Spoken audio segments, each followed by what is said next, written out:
सो देखो बेटा,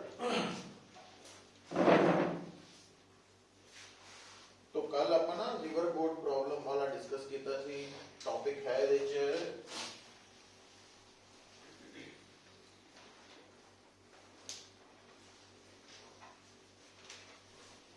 rain problem भी है। तो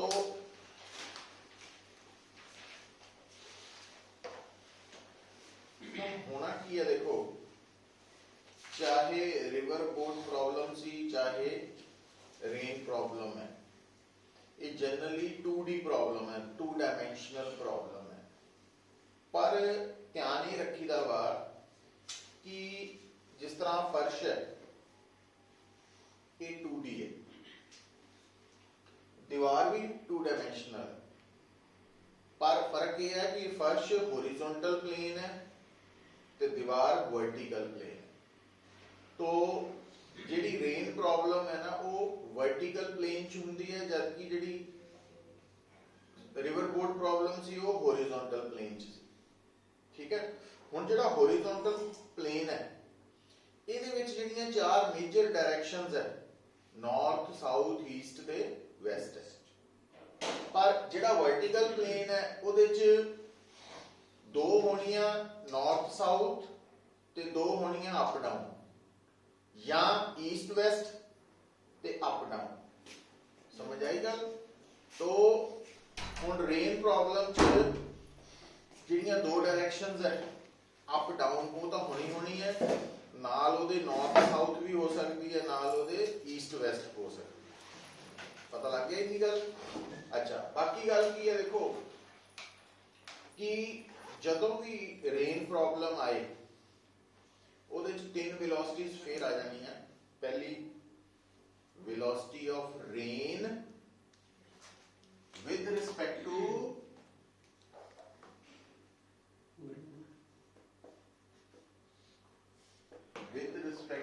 अर्थ। और एक गल ध्यान रखी थी, जेड़ी भी चीज अर्थ दे नाल स्टेशनरी है ना, हुण जिस तरह तुसी भी मैं असी सारे अर्थ दे अकॉर्डिंगली रेस्ट दे, तो असी भी एक तरह का अर्थ ही है, इस वक्त इक्विवेलेंट है।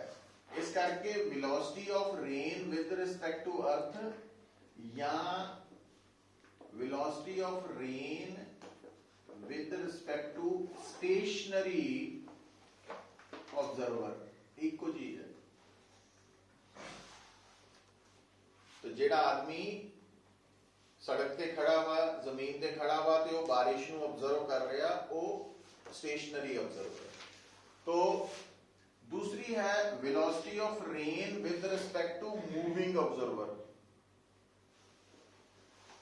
velocity of rain with respect to observer in motion।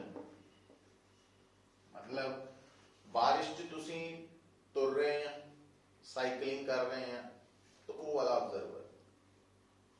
तो तीसरा है velocity of observer with respect to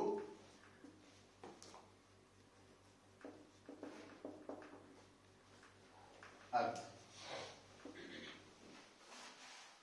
velocity of moving observer with respect to earth।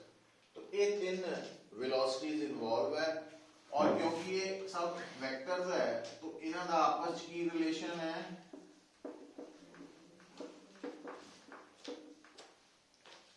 और इथों आपां रिजल्ट फाइनलाइज कर सकते हैं। तो आ बेसिक फंडा वा मोशन का।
ठीक है। ਹੁਣ ਜਿਸ ਤਰ੍ਹਾਂ ਪ੍ਰੋਬਲਮ ਜਿਹੜੀ ਸੀਗੀ ਰੇਨ ਪ੍ਰੋਬਲਮ ਦੇਖੋ ਕਿੰਨਾ ਨੰਬਰ ਸੀ 28 ਹਾਂ ਉਹਦੀ ਸਟੇਟਮੈਂਟ ਬੋਲ To a man walking at a rate of 4 km per hour, the rain appears to fall vertically downwards. If the apparent velocity of rain is 4 root 3 km per hour, then the inclination of the real velocity of the rain with vertical will be. ਹਾਂ ਹੁਣ ਦੇਖੋ ਗੱਲ ਸਮਝੋ ਇੱਥੇ observer ਇੱਕ ਮੈਨ ਹੈ ਉਹ ਮੈਨ ਕਹਿ ਲਓ ਵੂਮਨ ਕਹਿ ਲਓ ਆਬਜ਼ਰਵਰ ਇੱਕੋ ਚੀਜ਼ ਹੀ ਹੈ तो सब तो पहला नोट करो ऑब्जर्वर की वेलोसिटी कितनी है मैन दी कितनी है 4 किलोमीटर पर आवर कोई डायरेक्शन भी है पर्टिकुलर आदमी की वेलोसिटी बस वेलोसिटी कही है कोई डायरेक्शन नहीं देती नॉर्थ साउथ हाँ कोई गल नहीं वो हॉरिजॉन्टल आ गई चलो तो आ गई वेलोसिटी ऑफ मैन या ऑब्जर्वर हॉरिजॉन्टल ਹੁਣ ਇਸ ਆਦमी ਇਹ 4 किलोमीटर पर आवर है ਹੁਣ ਇਹ ਜਿਹੜਾ ਆਦਮੀ ਹੈ ਇਹਨੂੰ ਰੇਨ ਕਿੱਦਾਂ ਅਪੀਅਰ ਹੋ ਰਹੀ ਹੈ ਵਰਟੀਕਲੀ ਹੁਣ ਸੁਣੋ ਚੱਲਦੇ ਹੋਏ ਆਦਮੀ ਨੂੰ ਰੇਨ ਅਪੀਅਰ ਹੋ ਰਹੀ ਹੈ मतलब ਆ ਵਾਲੀ तो ਆ ਹੈ ਵਰਟੀਕਲੀ ਇਹਦੀ ਕੋਈ ਵੈਲਿਊ ਦਿੱਤੀ ਹੈ ਕਿ नहीं वैल्यू तो नहीं अपरेंट की कोई apparent value velocity of rain is 4 root 3 हां 4 root 3 है ना वो तो बिना गल बनी चलो हुन आपा कहना की है हां इंक्लिनेशन ऑफ रियल मतलब आपा लभनी है डायरेक्शन ऑफ आ लभनी है आ दो दिते है तो आ तिना दा रिलेशन है जेड़ा कि हमेशा रहना ही है तो ਇਹਦਾ मतलब VR जो निकालना ਉਹਨੂੰ ਲੈਫਟ ਵੱਲ ਲੈ ਗਏ है ना ਲੈਫਟ ਦਾ ਮਤਲਬ ਇੱਕ ਸਾਈਡ ਰੱਖ ਲਿਆ ਤੇ ਇਹ ਬਣ ਗਿਆ VRO ਪਲੱਸ ਆ ਬਣ ਗਿਆ ਇਹਦਾ मतलब ਇਹਨਾਂ ਦੋਨਾਂ ਦਾ ਵੈਕਟਰ ਸਮ ਦਾ ਰਿਜ਼ਲਟ ਆਏਗਾ ਹੁਣ ਵੈਕਟਰ ਸਮ ਕੀ ਹੈ ਆ ਦੋ ਹੈਗੇ ਇਹਨਾਂ ਨੂੰ ਜੋੜਨਾ ਦੋ ਵੈਕਟਰ ਨੂੰ ਜੋੜਨ ਲਈ ਨਾਲ ਹੀ ਮੈਸੇਜ ਆਣਾ ਚਾਹੀਦਾ ट्रायंगल लॉ ਜਾਂ पैरेललोग्राम लॉ लगा ਲਈਏ ਕੋਈ ਇੱਕੋ ਚੀਜ਼ ਹੈ बस ये है कि जो आप दोनों जोड़ना पैरेललोग्राम्स तो इदा ड्रॉ होने ना टेल टू टेल जुड़ने हैं तो आ होगी साडी पैरेललोग्राम कंप्लीट आ बन गया रिजल्टेंट आया हुन वर्टिकल नाल एंगल देना तो आ वर्टिकल दा एंगल अल्फा कर लो थीटा कर लो बीटा कर लो ਹੁਣ ਇਹ ਰਾइट एंगल ट्रायंगल है तो tan अल्फा की हो गया परपेंडिकुलर ओवर बेस ਹੁਣ परपेंडिकुलर आ साइड और आ साइड बराबर है तो v नॉट तो 1/√3 आंसर आ गया तो अल्फा 30 डिग्री आ गया तो वर्टिकल नाल एंगल 30 डिग्री समझ गए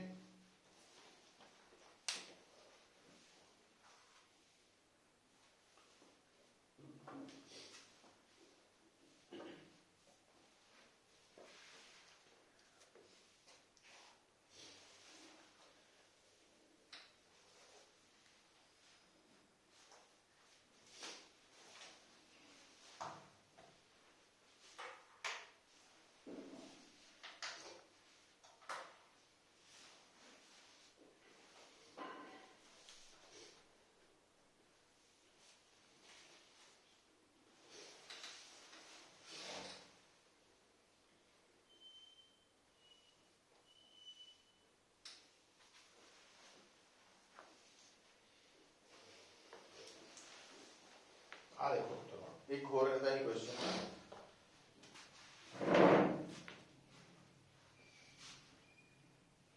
केड़ा सी नंबर 42 की सीगा 12 persons are initially at 12 corners of a regular polygon of 12 sides of side A.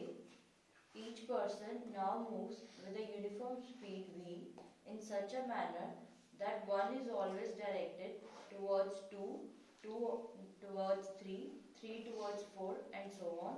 The time after which they meet is देखो ਹੁਣ ਇਹ ਜਿਹੜਾ numerical है ना ਇਹਦੇ ਚ ਉਹਨੇ ਕਿਹਾ 12 persons 12 ਦੀ ਜਗ੍ਹਾ 6 ਵੀ ਹੋ ਸਕਦੇ 4 ਵੀ ਹੋ ਸਕਦੇ 3 ਵੀ ਹੋ ਸਕਦੇ ਜ਼ਿਆਦਾ ਵੀ ਹੋ ਸਕਦੇ ਗੱਲ ਨੂੰ ਸਮਝਣਾ ਆ ਦੇਖਿਓ ਹੁਣ ਮੈਂ ਇਹਦੀ ਗੱਲ ਸਮਝਾਉਣ ਲੱਗਾ ਇਹਨੂੰ ਪਕੜਨਾ ਦੇਖੋ ਪੁੱਤਰ ਮੰਨ ਲਓ ਆਪਾਂ 3 ਨਾਲੋਂ ਗੱਲ ਸਮਝਣੀ ਸ਼ੁਰੂ ਕਰਦੇ ਹਾਂ ਆਪਣੇ ਆਪ 12 ਤੇ ਪਹੁੰਚ ਜਾਣਾ ਵੀ ਆ ਤੁਹਾਡੇ ਕੋਲ ਇੱਕ ਇਕੁਇਲੇਟਰਲ ट्रायंगल ਜਿਹੜੀ ਇਕੁਇਲੇਟਰਲ ट्रायंगल है वो भी पॉलीगन ही है 3 साइड्स वाली ਜਿਹੜਾ स्क्वायर है वो भी पॉलीगन ही है 4 साइड वाली है ना हेक्सागन भी 6 साइड वाली और ਜਿਹੜਾ रेगुलर पॉलीगन ਜਿਹੜਾ वर्ड आंदा ना ਉਹਦਾ मतलब ਹੁੰਦਾ साइड्स बराबर ਹੁਣ ਆਪਾਂ ਤਿੰਨ ਤੋਂ ਗੱਲ ਸਮਝਣੀ ਹੈ ਮੰਨ ਲਓ ਤੁਸੀਂ ਕੀ ਕੀਤਾ ਇੱਕ ਓਪਨ ਸਪੇਸ 'ਚ ਇਕੁਇਲੇਟਰਲ ਟ੍ਰਾਇੰਗਲ ਡਰਾ ਕਰ ਲਈ ਜਿਹਦੀਆਂ ਸਾਈਡਸ ਤੁਸੀਂ ਸਪੋਜ਼ 5-5 ਮੀਟਰ ਲੰਬੀਆਂ ਰੱਖ ਲਈਆਂ ਹੈ ਨਾ ਗਰਾਊਂਡ ਤੇ ਨਿਸ਼ਾਨ ਬਣਾ ਲਿਆ ਤੁਸੀਂ ਇੱਥੇ ਖੜੇ ਹੋ ਗਏ ਤੇ ਤੁਹਾਡੇ ਬਾਕੀ ਦੋ ਦੋਸਤ ਇੱਥੇ ਖੜੇ ਹੋ ਗਏ B और C ਤੇ और ਤੁਸੀਂ ਚੱਲਣਾ ਹਮੇਸ਼ਾ ਕਿੱਦਾਂ ਵਾ ਇਹ ਬੜਾ ਧਿਆਨ ਵਾਲੀ ਗੱਲ ਹੈ ਜਿੱਦਾਂ ਹੁਣ ਇਸ ਵਕਤ ਤੁਸੀਂ ਇੱਥੇ ਆਏ A ਤੇ ਤੁਹਾਡੇ ਬਾਕੀ ਦੋਸਤ B और C ਤੇ ਖੜੇ ਆ ਠੀਕ ਹੈ ਔਰ ਤਿੰਨਾਂ ਨੂੰ ਇਨਸਟਰਕਸ਼ਨ ਹੈ ਕਿ ਤਿੰਨਾਂ ਨੇ ਚੱਲਣਾ ਸੇਮ ਵੈਲੋਸਿਟੀ ਨਾਲ ਔਰ ਤਿੰਨਾਂ ਨੇ ਚੱਲਣਾ ਇਦਾਂ ਵਾ ਕਿ ਤਿੰਨਾਂ ਦਾ ਮੂੰਹ ਮਤਲਬ A ਹਮੇਸ਼ਾ B ਵੱਲ ਹੋਏ B ਹਮੇਸ਼ਾ C ਵੱਲ ਹੋਏ कार तो नहीं है केड़ी है देखिए वो देखते एक्टिव देख ले इधर साइड पे लगा दे उधर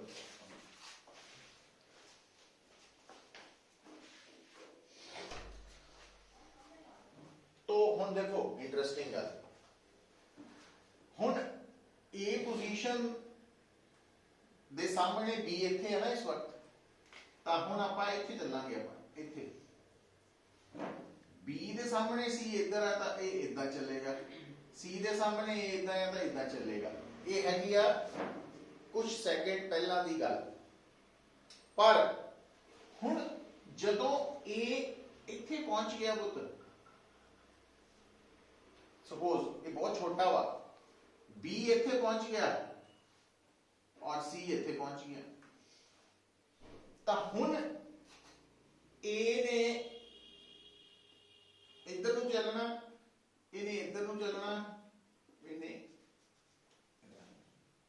मतलब मुंह हमेशा एक दूसरे वाल रखना क्योंकि ये भी अगे बढ़ रहा है। अच्छा थोड़ी देर बाद ए ने इत्थे पहुंच जाना, ए ने इत्थे पहुंच जाना, ए ने इत्थे पहुंच जाना, तो इन्हें इधर ਨੂੰ जाना, इन्हें इधर ਨੂੰ, मतलब ये ट्रायंगल छोटी होती जानी, अल्टीमेटली ये सारी मर्ज पता कितने हो जानी सेंट्रॉइड ते। तो ये डायग्राम बनानी नहीं है, आपां भी कितना चल रहा है। साडा मेन पर्पस की है कि अगर ट्रायंगल है तो ट्रायंगल दे सेंटर ਨੂੰ सेंट्रॉइड कहने हैं। स्क्वायर होए, रेगुलर हेक्सागन होए या होर पॉलीगन होए, ਉਹਨੂੰ ਅਸੀਂ सेंटर कहने, वर्ड सेंटर ते सेंट्रॉइड ਇੱਕੋ चीज है। तो इस सिचुएशन च सब ने अल्टीमेटली कितने आके मिलना, सेंटर ते मिलना। बस इन्नी गल पकड़ लेनी। हुण जे ट्रायंगल है ना तो सोच के देखो, तिन्ना विचों 3 है, 6 है, 8 है, 10 है, 20 है, जितने मर्जी होण आपां 2 पकड़ लेने। दोवां दे विच इनिशियल गैप कितना वा, साइड दे बराबर है ना। ਤੇ ਜਦੋਂ ਇਹਨਾਂ ਨੇ ਆਪਸ ਚ ਮਿਲ ਜਾਣਾ ਤਾਂ ਇਹ ਗੈਪ ਜ਼ੀਰੋ ਹੋ ਜਾਣਾ। ਇਹਦਾ ਮਤਲਬ ਆ ਦੋਨਾਂ ਨੇ ਮਿਲਣ ਤੋਂ ਪਹਿਲਾਂ ਆਪਸ ਚ ਮਿਲਾ ਕੇ ਕਿੰਨਾ ਡਿਸਟੈਂਸ ਕਵਰ ਕੀਤਾ, a ਦੇ ਬਰਾਬਰ। तो a ਇਕੱਲੇ ਨੇ ਨਹੀਂ ਕੀਤਾ, ਦੋਨਾਂ ਨੇ ਕੀਤਾ ਰਿਲੇਟਿਵ ਡਿਸਟੈਂਸ ਕਵਰ। ਹੁਣ ਰਿਲੇਟਿਵ ਡਿਸਟੈਂਸ ਰਿਲੇਟਿਵ ਵੈਲੋਸਿਟੀ ਤੋਂ ਕਵਰ ਹੋਣਾ। ਰਿਲੇਟਿਵ ਵੈਲੋਸਿਟੀ ਕਿੱਦਾਂ ਕੱਢਣੀ ਹੈ, b e। तो आ देखियो ਹੁਣ ਆਪਾਂ ਇਸ ਵੈਲੋਸਿਟੀ ਦਾ ਅਗਰ ਆ ਗੱਲ ਕਰੀਏ ਐਂਗਲ ਕਿੰਨਾ ਹੋ, तो a ट्रायंगल हो 60 डिग्री, जे स्क्वायर ਹੁੰਦਾ ਤਾਂ 90 डिग्री होना सी, जे रेगुलर हेक्सागन ਹੁੰਦੀ ਤਾਂ 120 डिग्री होना सी, है ना, ਉਹਦੇ ਅਕੋਰਡਿੰਗਲੀ ਚੱਲਣਾ। तो ਹੁਣ a 60 डिग्री है, तो इस वेलोसिटी ਦਾ ਜਿਹੜੀ ਆ ਵਾਲੀ वेलोसिटी है ਇਹਦੇ ਆਪਾਂ ਦੋ ਕੰਪੋਨੈਂਟਸ ਬਣਾ ਸਕਦੇ ਹਾਂ। ਇੱਕ ਇਧਰ ਨੂੰ v cos 60, तो आ वाला कंपोनेंट ते आ वाली वेलोसिटी ये दोनों a और b ਨੂੰ ਮਿਲਾਣ ਲਈ ਇੱਕ ਦੂਜੇ ਵੱਲ ਆ ਰਹੇ।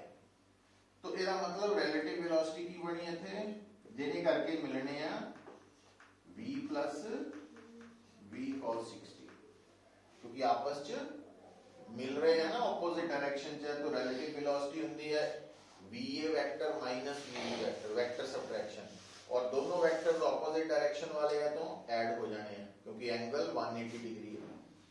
तो आ वेलोसिटी करके आपस में मिलना वा ते इस मिलन ਨੂੰ कितना टाइम लगना, दोनों ने मिलके मिलन तो पहला कितना डिस्टेंस कवर किया, a ਦੇ बराबर कितनी वेलोसिटी नाल, ए देना।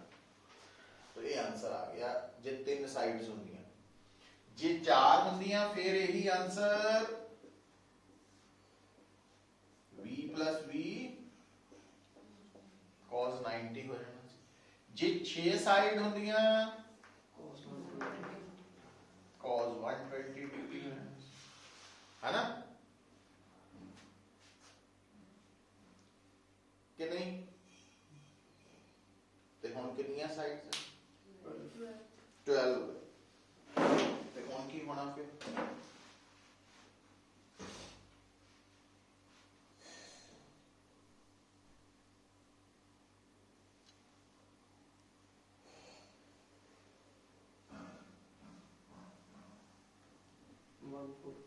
टोटल हो गया एंगल 1460।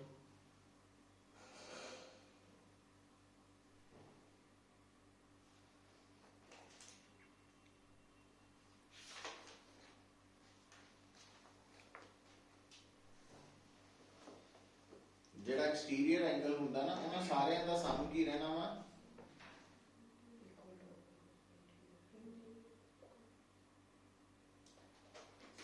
सम ऑफ दोनों के लिए ਹੁਣ ਆ ਦੇਖੋ ਸਾਰਿਆਂ ਦਾ ਸਮ 360 ਡਿਗਰੀ ਰਹਿਣਾ ਐਕਸਟੀਰੀਅਰ ਐਂਗਲ ਦਾ। ਆ ਐਂਗਲ ਹੈ, ਆ ਐਂਗਲ, ਆ ਐਂਗਲ, ਇਹਨਾਂ ਤਿੰਨਾਂ ਦਾ ਸਮ 360 डिग्री रहना। ये 100 तीनों 120 वाले हैं। तो हुन ये कितनी साइड्स सीगियां, तीन sides, 360 360 degree by 3 120 degree exterior angle है हर एक, समझ गए। स्क्वायर च 4 साइड्स है तो एक एक्सटीरियर एंगल कितने दे बराबर है 90 डिग्री दे।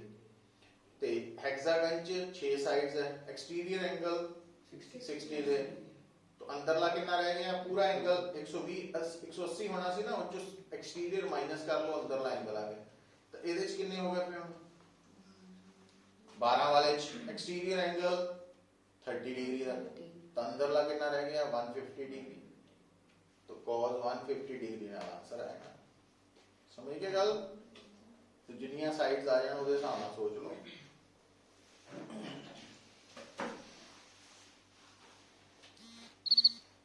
ਇਹ ਰਿਲੇਟਿਵ ਵੈਲੋਸਿਟੀ ਦਾ ਫੰਡਾ ਵਾ। ਤੇ ਇਹਦੇ ਚ ਜਿਹੜੀ ਸ਼ੇਪ ਆਣੀ ਹੈ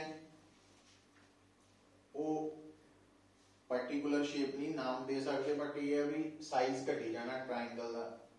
ਪਰ ਇਹਦੇ ਚ ਹੋਣਾ ਕੀ ਹੈ, ਮਿਲਣਾ ਹਮੇਸ਼ਾ ਸੈਂਟਰ ਤੇ। ट्रायंगल के केस च सेंट्रोइड है, बाकी सारा सेंट्रोइड यूज करना।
और बोलो डाउट्स है क्या? बोलो 36. बोलो बोलो। A rifle shoots a bullet with a muzzle velocity of 400 meter per second at a small target 400 meter away. The height above the target at which the bullet must be aimed to hit the target is.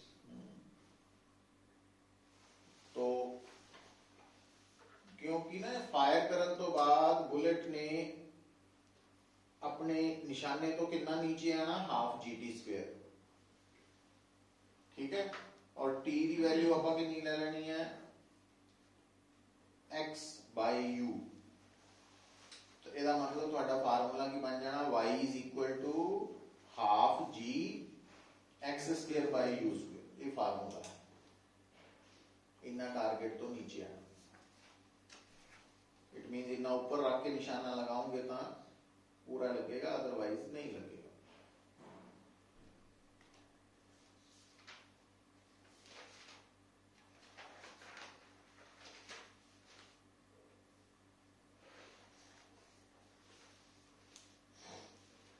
Next बोलो।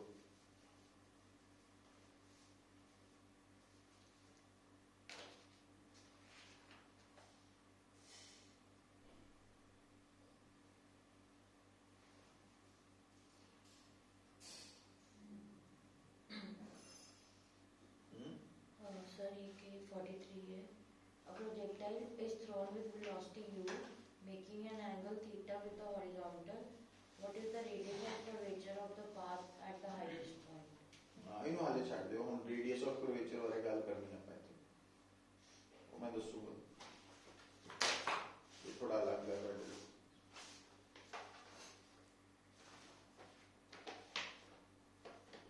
हो गया बाकी?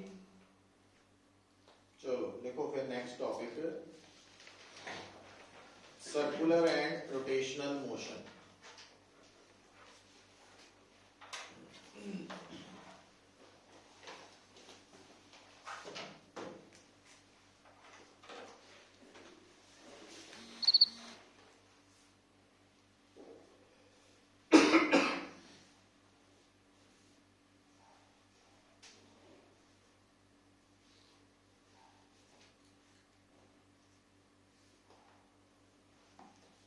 तो देखो बेटा, ਤੁਹਾਨੂੰ ਦੱਸਿਆ ਹੋਇਆ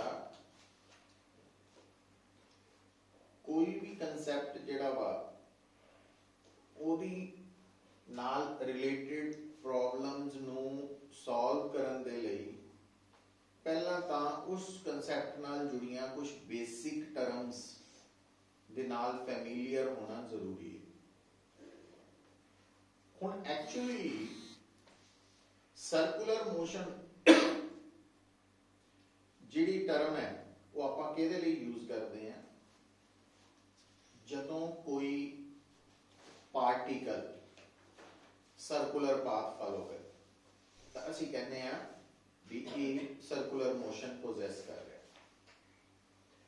ਹੁਣ ਇੱਕ ਗੱਲ ਬੜੀ ਕਲੀਅਰ ਹੈ, ਦਿਮਾਗ ਨੂੰ ਦੱਸ ਦੇਣਾ ਵੀ ਸਰਕਲ ਦਾ ਸੈਂਟਰ ਵੀ ਹੁੰਦਾ, ਸਰਕਲ ਦਾ ਰੇਡੀਅਸ ਵੀ ਹੈ, ਤੇ ਸਰਕਲ 'ਚ ਜਦੋਂ ਪਾਰਟੀਕਲ ਨੇ ਘੁੰਮਣਾ ਵਾ ਤਾਂ ਉਸ ਪਾਰਟੀਕਲ ਨੇ ਜਿੰਨਾ ਇੱਕ ਚੱਕਰ, ਇੱਕ ਰੈਵੋਲੂਸ਼ਨ, ਇੱਕ ਸਰਕਲ ਕੰਪਲੀਟ ਕਰਨ ਨੂੰ ਟਾਈਮ ਲਗਾਣਾ, ਉਹ ਟਾਈਮ ਪੀਰੀਅਡ ਹੋਣਾ। ਤੇ ਟਾਈਮ ਪੀਰੀਅਡ ਦੀ ਰੈਸੀਪ੍ਰੋਕਲ ਨੂੰ ਅਸੀਂ फ्रीक्वेंसी कहते हैं, है ना। तो फ्रीक्वेंसी नंबर ऑफ आरपीएस है, नंबर ऑफ आरपीएस रेवोल्यूशंस। हाँ, हुण इत्थे मतलब साडे माइंड दे विच ਇਹ ਗੱਲਾਂ ਆ ਜਾਣੀਆਂ ਚਾਹੀਦੀਆਂ ਕਿ ਸਰਕਲ ਹੈ ਤਾਂ ਸਰਕੂਲਰ ਮੋਸ਼ਨ 'ਚ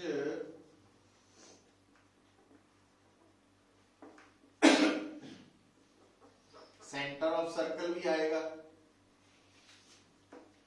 रेडियस ऑफ सर्कल भी आएगा,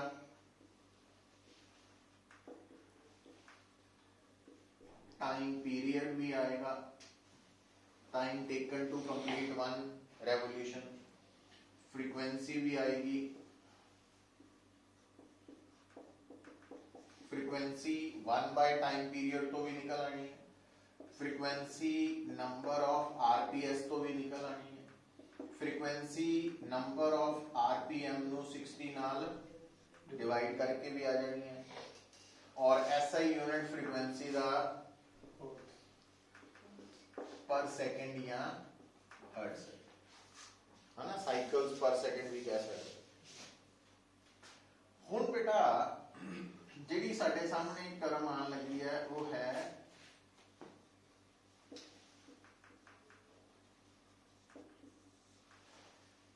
पहला तो टर्म आएगी एंगुलर पोजीशन। हुण जिस तरह असी जदों स्ट्रेट पाथ मोशन स्टडी करते हैं ना, तो स्ट्रेट पाथ मोशन नूं असी की बोल दिंदे आ, लीनियर मोशन। हुण गल नूं समझो, जे तां एक पार्टिकल सीधा जा रहा तो वह है लीनियर मोशन, पर जे बॉडी जा रही है फिर उन्होंने ट्रांसलेशनल मोशन कहते हैं।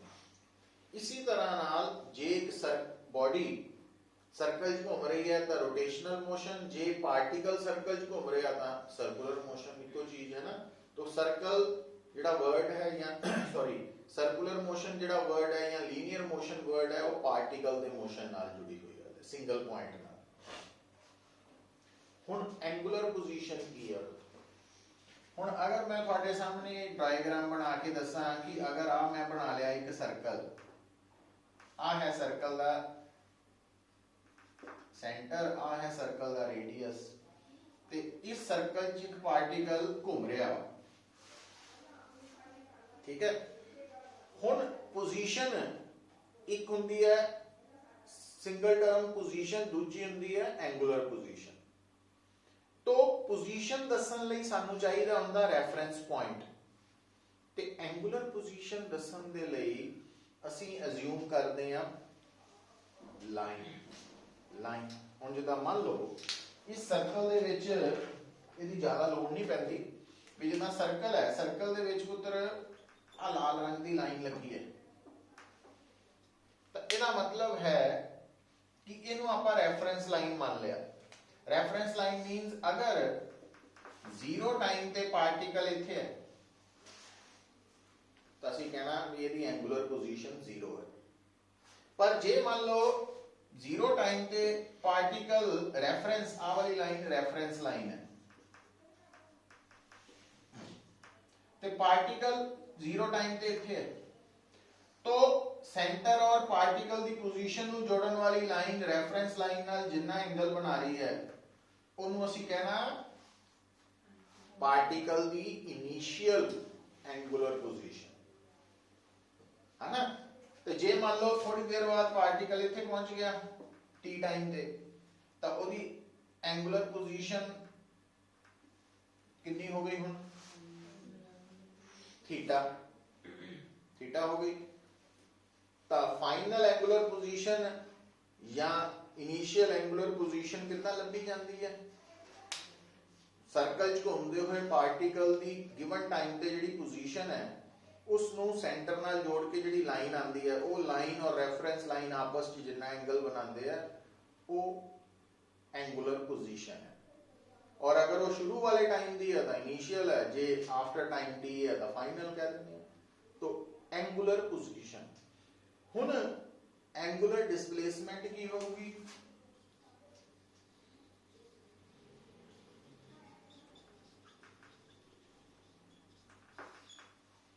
तो एंगुलर डिस्प्लेसमेंट होएगी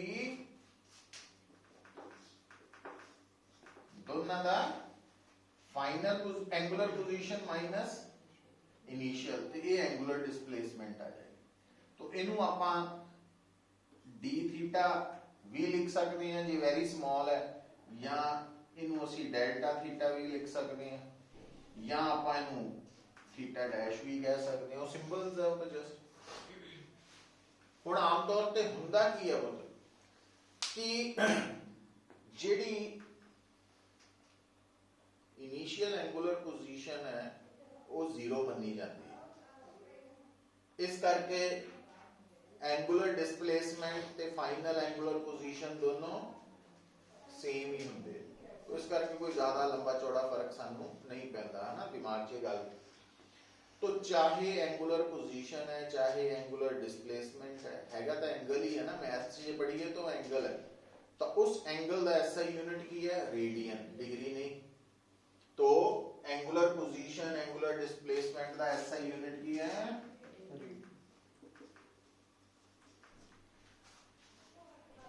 ठीक है हुन अगर नोट कर लो पुत्र radius of circle then see time period then see frequency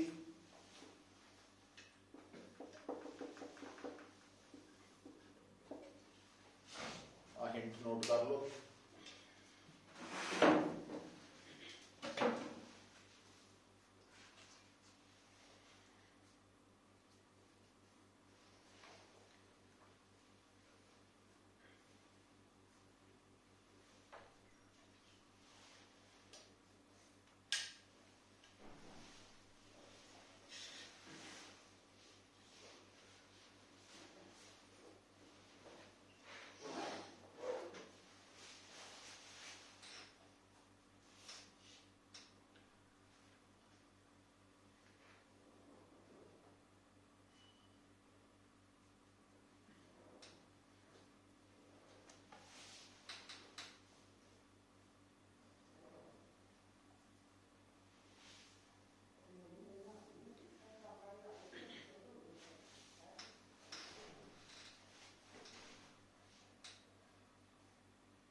देखो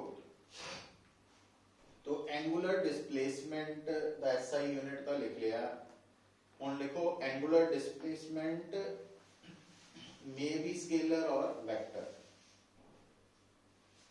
याद रखना मतलब आप इतना नहीं कह सकते कि एंगुलर डिस्प्लेसमेंट स्केलर है या वेक्टर है, दोनों च कुछ भी हो सकती, may be either scalar or vector. हूँ केड़ी कंडीशन च स्केलर है, तो लिखो for large value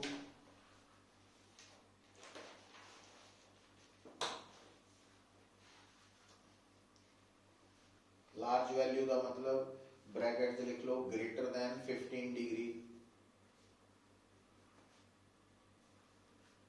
it is taken as scalar. Therefore small values less than 15 degree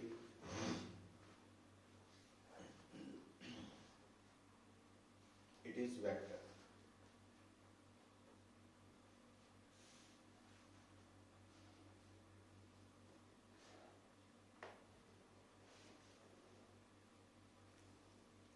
तो ये याद रखना है। अच्छा हुण एक गल बड़ी क्लियर है, देखो अगर थोड़े सामने कोई भी पार्टिकल सर्कुलर पाथ फॉलो कर रहा है तो थानू वो कह सकता दसो इसकी एंगुलर डिस्प्लेसमेंट कितनी है, वो थानू कह सकता दसो इसकी डिस्प्लेसमेंट कितनी है, वो थानू कह सकता दसो कितना डिस्टेंस कवर्ड किया। डिस्टेंस, डिस्प्लेसमेंट, एंगुलर डिस्प्लेसमेंट, ये तीन अलग अलग टर्म्स है, तो मिक्स नहीं करनी है। कई जगह ते हो जांदियां वा कंडीशन दे अकॉर्डिंगली, पर हमेशा नहीं होंदियां। इस करके ਆਪਾਂ ਜਦੋਂ भी कोई गल सीखनी है तो वो जनरली कितना बोली जाती है, किस सिचुएशन च यूज होनी है, वो याद रखना बहुत जरूरी होंदा। और केड़ी कंडीशन जो दूसरे नाल मर्ज हो जाती है, इको हो जाती है, वो भी याद रखने जरूरी गल, तो नहीं तो फिर गड़बड़ होंदी है। हुण जिद्दां देखो मान लो तुहाडे सामने मैं हम डायग्राम बना के देखियो, आप बना लेने सर्कल, सर्कल दा सेंटर, रेडियस, तो स्टार्टिंग टाइम ते पार्टिकल दी पोजीशन, और यही particle at time t B ते पहुंच गया वा। तो हुण आ जिहड़ा एंगल है इहनूं की कहांगे आपां एंगुलर डिस्प्लेसमेंट। मैथ च एंगल है उदा एंगुलर डिस्प्लेसमेंट। तो एल की है लेंथ ऑफ आर्क है, ठीक है। हुण ये पार्टिकल आर्क ते चल के गया वा, तो इस करके जो पार्टिकल ए तो बी पहुंचे एंगुलर डिस्प्लेसमेंट थीटा वा, पर डिस्टेंस कवर्ड एल, और एल और थीटा का की रिलेशन है,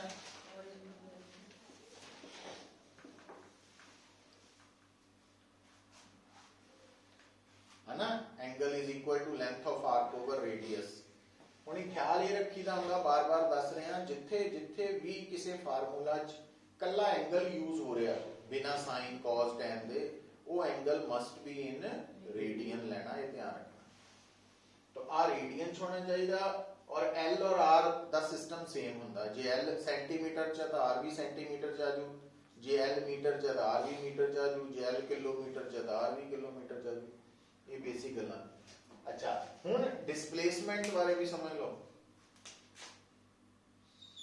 तो डिस्प्लेसमेंट एल नहीं है, की है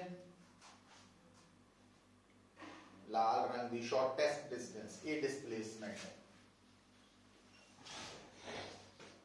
ठीक है।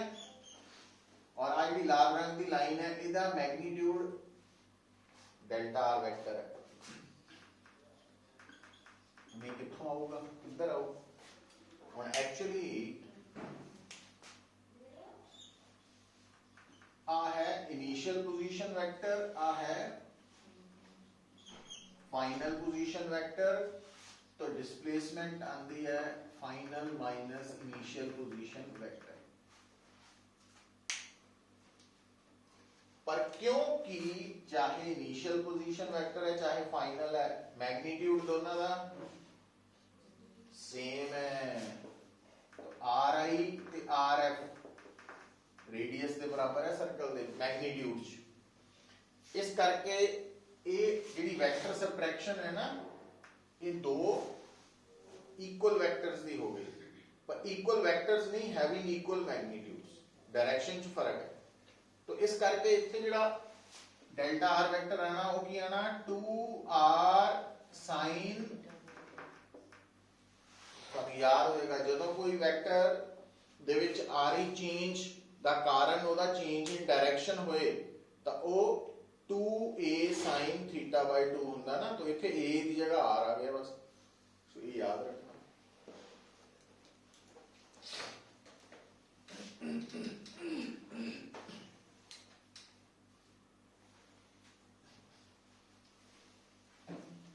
तो थोड़े सामने दो रिलेशंस है।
अच्छा, आ जिहड़ा theta is equal to l by r है ना, इहदे च l की है डिस्टेंस, थीटा है एंगुलर डिस्प्लेसमेंट, ते ओ डेल्टा r मॉड दे विच डेल्टा r मॉड की है डिस्प्लेसमेंट दा मैग्नीट्यूड ते कला थीटा एंगुलर डिस्प्लेसमेंट, ये रिलेशंस आ गए।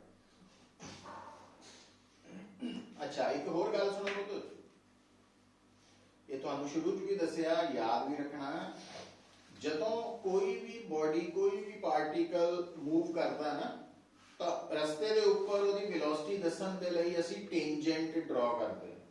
तो हुण देखो जदों सर्कल च घुमदा होया पार्टिकल ए ते है, तो ओदी जिहड़ी वेलोसिटी है वो इस तरफ होनी है अलोंग द टेंजेंट, ते जदों वही बी ते पहुंचना तो ओदी वेलोसिटी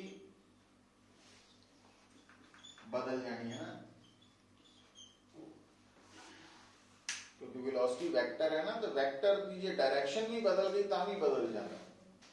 ਇਹਦਾ मतलब सीखण वाली याद रखण वाली गल की है कि सर्कुलर मोशन के दौरान वेलोसिटी कभी भी कांस्टेंट नहीं हो सकती, तो जेड़े मोशन च वेलोसिटी कांस्टेंट नहीं है वो नॉन यूनिफॉर्म मोशन होंदा, यूनिफॉर्म नहीं हो सकता। ਇਹਦਾ मतलब सर्कल च घूमती बॉडी का मोशन कभी भी यूनिफॉर्म मोशन नहीं हो सकता, वो हमेशा नॉन यूनिफॉर्म मोशन होएगा।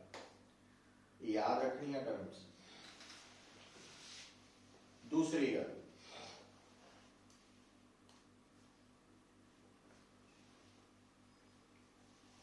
और जेड़ा मोशन नॉन यूनिफॉर्म मोशन होंदा वो एक्सेलरेटेड मोशन भी होंदा। इसका मतलब circular motion non uniform motion है, एक्सेलरेटेड मोशन है।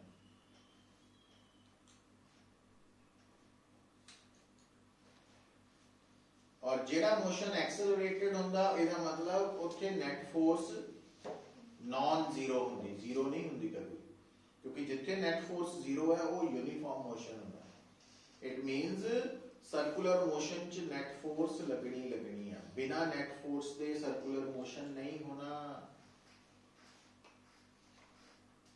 ये गल्लां इदां याद रखियां पढ़ते वक्त। फिर पुत्र जिहड़ी मैं गल दसी है, एक हुंदी वेलोसिटी, एक हुंदी स्पीड।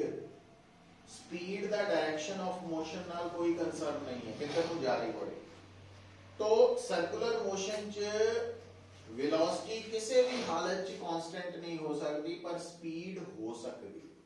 एक सर्कल घूमती बॉडी 2 मीटर पर सेकंड नाल ही घूमी जा रही है, हो सकता।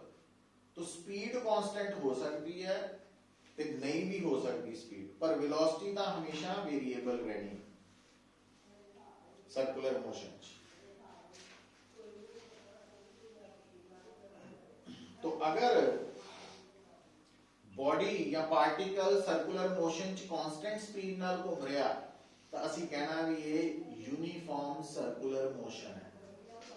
तो एक वर्ड सी सर्कुलर मोशन, दूसरा वर्ड है uniform circular motion. Uniform circular motion का मतलब स्पीड कांस्टेंट,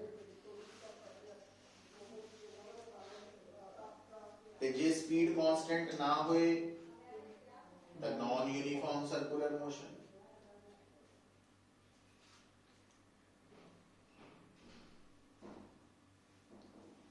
चलो आगे चलिए।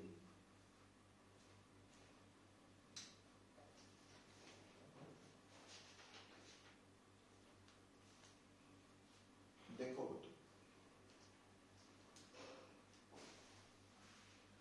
पहली टर्म ਜਿਹੜੀ ਸਾਡੇ ਸਾਹਮਣੇ ਸਰਕੂਲਰ ਮੋਸ਼ਨ ਨਾਲ ਨਿਕਲ ਕੇ ਆਈ, ਉਹ ਤਾਂ ਸੀਗੀ ਟਾਈਮ ਪੀਰੀਅਡ, ਫ੍ਰੀਕੁਐਂਸੀ ਦੂਸਰੀ ਸੀ, ਆਪਸ ਚ ਰਿਲੇਸ਼ਨ ਵੀ ਦੇਖ ਲਿਆ, ਤੇ ਤੀਸਰੀ ਐਂਗੂਲਰ ਪੋਜੀਸ਼ਨ ਹੈ, ਚੌਥੀ ਐਂਗੂਲਰ ਡਿਸਪਲੇਸਮੈਂਟ। ਫਰਕ ਪਤਾ ਲੱਗ ਗਿਆ। ਪੰਜਵੀਂ ਆਣ ਲੱਗੀ ਹੈ angular velocity, omega, angular velocity omega.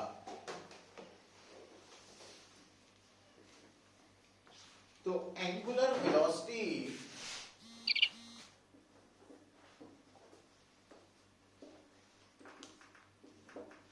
Omega ये वेक्टर टर्म है हमेशा,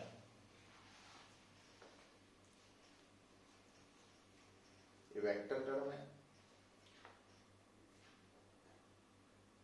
और ਇਹਦੀ डायरेक्शन किधर ਨੂੰ ਲੈਣੀ ਹੈ, ਜਿਸ ਪਲੇਨ ਦੇ ਵਿੱਚ ਸਰਕੂਲਰ ਮੋਸ਼ਨ ਹੋ ਰਿਹਾ ਉਹਦੇ ਪਰਪੈਂਡੀਕੂਲਰ। तो ਇਹਦੀ ਜਿਹੜੀ ਐਂਗੂਲਰ ਵੈਲੋਸਿਟੀ ਦੀ डायरेक्शन है वो नॉर्मल टू द प्लेन ਦੇ ਪਰਪੈਂਡੀਕੂਲਰ ਹੁੰਦੀ ਹੈ।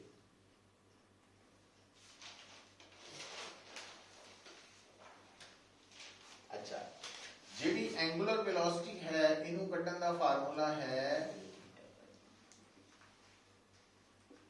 d theta by dt। ठीक है। अच्छा, ਹੁਣ ਇੱਕ ਗੱਲ ਧਿਆਨ ਨਾਲ ਸਮਝਿਓ ਕੁਝ। ਜਦੋਂ ਤੁਹਾਡੇ ਸਾਹਮਣੇ ਇੱਕ ਬੋਡੀ ਸਰਕੂਲਰ ਮੋਸ਼ਨ ਪੋਜੈਸ ਕਰੇ, ਸਰਕਲ ਚ ਘੁੰਮੇ,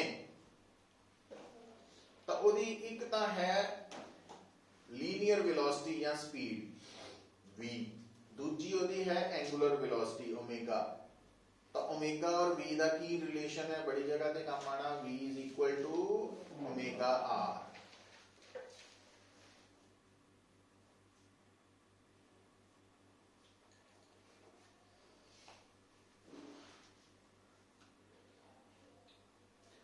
पर ਇਹਦੇ ਚ ਥੋੜਾ ਧਿਆਨ ਰੱਖਣਾ ਪੁੱਤਰ ਕਿ एक्चुअल रिलेशन आया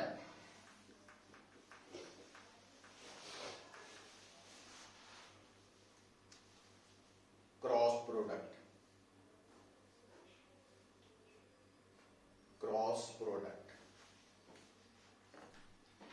ये कोई सिंपल प्रोडक्ट नहीं है। कई बार ना थानू रेडियस वेक्टर ते ओमेगा वेक्टर दिते होंगे तो कहेगा लीनियर वेलोसिटी कटो, फिर क्रॉस प्रोडक्ट जो वेक्टर पढ़िया उस तो कटनी है। अच्छा, ज्यादातर तो इन्हें यूज हो जाना। अगली गल, बड़ी जगह ते तुसी angular velocity 2 pi by time period तो भी कट सकते। बेसिकली ये एवरेज एंगुलर वेलोसिटी होंदी है, बट ज्यादा फर्क नहीं रहता साडे च। तो टाइम पीरियड तो भी एंगुलर वेलोसिटी कटी जा सकती है, फिर फ्रीक्वेंसी तो भी कटी जा सकती है।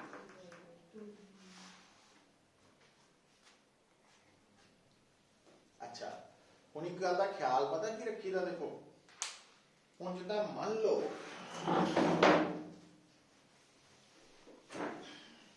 ਉਹ ਇਦਾਂ ਕਹਿ ਸਕਦਾ, ਸਟੇਟਮੈਂਟ ਪੜ੍ਹਦੇ ਹੋਏ ਨਾ ਧਿਆਨ ਕੀ ਰੱਖਣਾ ਕਿ ਫ੍ਰੀਕੁਐਂਸੀ ਦਾ ਐਸਆਈ ਯੂਨਿਟ ਕੀ ਹੈ, ਪਰ ਸੈਕਿੰਡ ਜਾਂ ਹਰਟਜ਼, ਜਦ ਕਿ ਐਂਗੂਲਰ ਵੈਲੋਸਿਟੀ ਦਾ ਐਸਆਈ ਯੂਨਿਟ ਲਿਖ ਲਓ ਰੇਡੀਅਨ ਪਰ ਸੈਕਿੰਡ।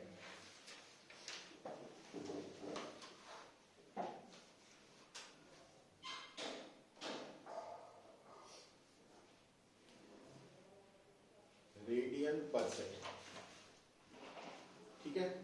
ਹੁਣ कई प्रॉब्लम्स च ना हो सकता हो कवे कि अच्छा ਜਿਹੜੀ एंगुलर वेलोसिटी है ना ਇਹਨੂੰ एंगुलर फ्रीक्वेंसी भी कह ਦਿੰਦੇ ਆ, ਇਹ ਲਿਖ ਲਓ। Angular velocity is also known as angular frequency, angular frequency।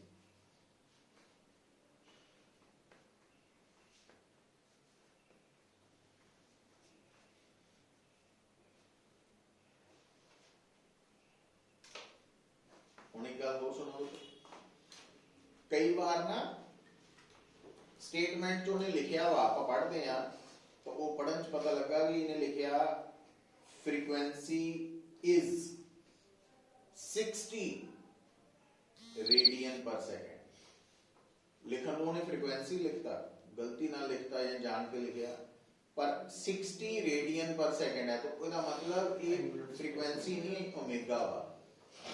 तो ध्यान रखीदा इन्हां चीज़ां दे भी, है ना। अच्छा हुण तीसरी टर्म आनी है, तीसरी नहीं सिक्स्थ, एंगुलर एक्सेलरेशन।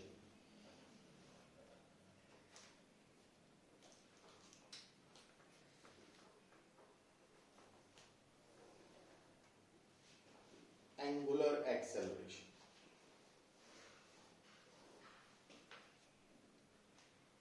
हुण एंगुलर एक्सेलरेशन ਜਿਹੜੀ ਟਰਮ ਹੈ ਇਹ ਵੀ ਵੈਕਟਰ ਟਰਮ ਹੈ ਔਰ ਇਹਨੂੰ ਅਸੀਂ ਐਂਗੂਲਰ ਵੈਲੋਸਿਟੀ ਨੂੰ ਟਾਈਮ ਨਾਲ ਡਿਫਰੈਂਸ਼ੀਏਟ ਕਰੋ ਜਾਂ ਐਂਗੂਲਰ ਡਿਸਪਲੇਸਮੈਂਟ ਥੀਟਾ ਨੂੰ ਟਾਈਮ ਨਾਲ ਦੋ ਵਾਰੀ ਡਿਫਰੈਂਸ਼ੀਏਟ ਕਰੋ ਤਾਂ ਐਂਗੂਲਰ ਐਕਸਲਰੇਸ਼ਨ ਆ ਜਾਏਗਾ। ਇਹਦਾ ਐਸਆਈ ਯੂਨਿਟ ਰੇਡੀਅਨ ਪਰ ਸਕੁਅਰ ਸੈਕਿੰਡ।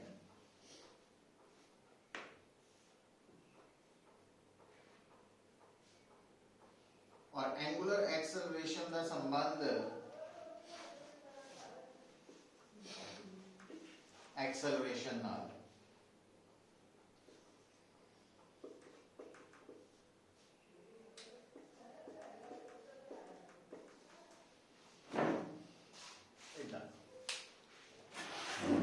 पर इत्थे आके पुत्र थोड़ा जा, क्योंकि इस तो पहला भी तुहानू मैं गल दसियां हुई, देखो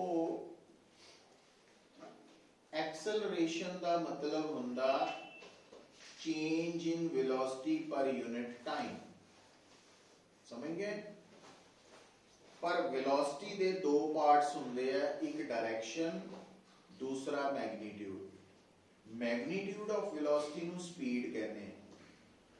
तो इदा भी हो सकता वा कि असी ऑब्जर्व कर रहे हैं कि जिहड़ी वेलोसिटी है उहदे चेंज होने का कारण सिर्फ स्पीड का चेंज होना, डायरेक्शन च फर्क ही नहीं पै रहा। तो असी उत्थे जिहड़ी एक्सेलरेशन है उन्होंने बोलांगे जदों वेलोसिटी बदल रही है टाइम दे नाल, असी कहना बॉडी एक्सेलरेट कर रही है, एक्सेलरेशन पैदा हो रही है। पर जदों असी थोड़ा होर डेप्थ च जाने हैं कि ये वेलोसिटी बदली क्यों, तो असी देखिया कि वेलोसिटी दे चेंज होने का कारण स्पीड का चेंज होना वा, डायरेक्शन ऑफ मोशन का कोई लेना देना है, डायरेक्शन ऑफ मोशन सेम है। तो असी कहना कि ये लीनियर दी जगह टेंजेंशियल एक्सेलरेशन है। केड़ी एक्सेलरेशन? तो टेंजेंशियल एक्सेलरेशन। तो जदों आपां इत्थे लिखदे ना a is equal to alpha r, O a is equal to alpha r, ਤਾਂ ਉਹ ਟੈਂਜੈਂਸ਼ੀਅਲ ਐਕਸਲਰੇਸ਼ਨ ਜਿਹੜੀ ਸਪੀਡ ਦੇ ਚੇਂਜ ਹੋਣ ਲਈ ਜ਼ਿੰਮੇਵਾਰ ਹੈ ਜਾਂ ਸਪੀਡ ਦੇ ਚੇਂਜ ਹੋਣ ਕਰਕੇ a is equal to alpha r ਲਿਖਿਆ ਨਾ ਪ੍ਰੋਡਕਟ a ਕੀ ਹੈ ਟੈਂਜੈਂਸ਼ੀਅਲ ਐਕਸਲਰੇਸ਼ਨ ਹੈ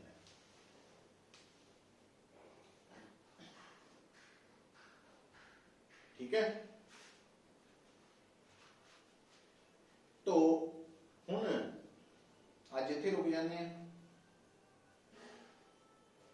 तो अगे कंटिन्यू करांगे कल नूं तां रेगुलर क्लास ही है परसों नूं छुट्टी भी है ना स्कूल च वाल्मीकि जयंती है ना इस करके परसों नूं 2 क्लासां होणियां रेगुलर भी कंपीटीशन भी संडे नूं टेस्ट है ना लाज ऑफ मोशन का संडे को सिर्फ टेस्ट है तो सैटरडे को क्लास लगा लेनी है आप कंटिन्यू करेंगे ठीक है।